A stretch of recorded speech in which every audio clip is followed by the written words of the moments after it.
Hello বন্ধুরা, শুভ দুপুর। আজকে মনটা ভীষণ খারাপ, তাই কোনো ভিডিও পোস্ট করতে ইচ্ছে করছে না। এতদিন থেকে দেখেছো সবাই, খুব আশায় ছিলাম ফুজিবাবু আসবে ছুটি, কিন্তু আজকে সকালে বলতে কালকে রাত্রেই বলেছে যে ছুটি হওয়ার চান্স নেই, খুব কম। কারণ কিছুদিন আগে এসছিল, তো এখন কি হয় বলা যাচ্ছে না। তাই ভীষণ রাতের থেকে মনটা খারাপ হয়ে গেছে। একটা আশায় ছিলাম যে আসবে, ভেবেছিলাম ছুটিটা, যেহেতু বিয়ে আছে আর অনুষ্ঠানে যদি নিজের লোক, কাছের লোক না থাকে, বুঝতেই পারো কেমন লাগে। তাই ভীষণ খারাপ লাগছে, কিছুই ভালো লাগছে না। আবার আজকে বলল যে চেষ্টা হচ্ছে এখনও, দেখা যাক কী হয়। তো ঠাকুরের কাছে শুধু এটাই প্রার্থনা করছি যেন ছুটিটা হয়ে যায়। ভীষণ খারাপ মনটা। শাশুড়ি মাও জিজ্ঞেস করে বারবার, কিছুই বলতে পারি না ভালো করে এখনও। কি বলবো আমি, আমারই যত ঝামেলা।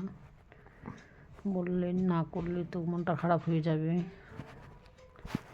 মেয়েরাও জিজ্ঞেস করে কি হবে ছুটির। সবাই আশায় আছি ফজিবাবুর জন্য, ছুটিটা যদি চলে আসে তাহলে তো খুবই ভালো।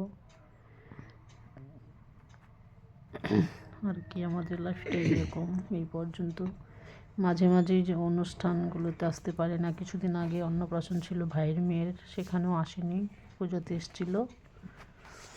এখন আবার বিয়ে, ভেবেছিলাম বিয়েতে আসবে, কিন্তু তাও আসতে মনে হয় এখনও ঠিক হয়নি কি হয় কি হবে।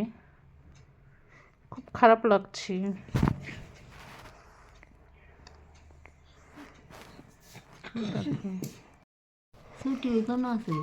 না না করলো তো ভালো লাগতেছে না মনটা।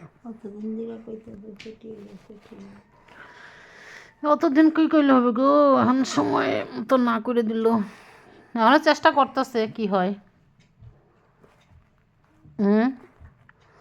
ছুটি না আসলে তো আমার বিয়ে গোলাই গেল, একটা তো যাবো না বরযাত্রী। টেহা কাটা, টেহা কাটতো করে নিজের ছুটি নিজে আইব। টেহা কাটো, শাশুড়ি মার কথা শুনো, টাকা কাটলে তো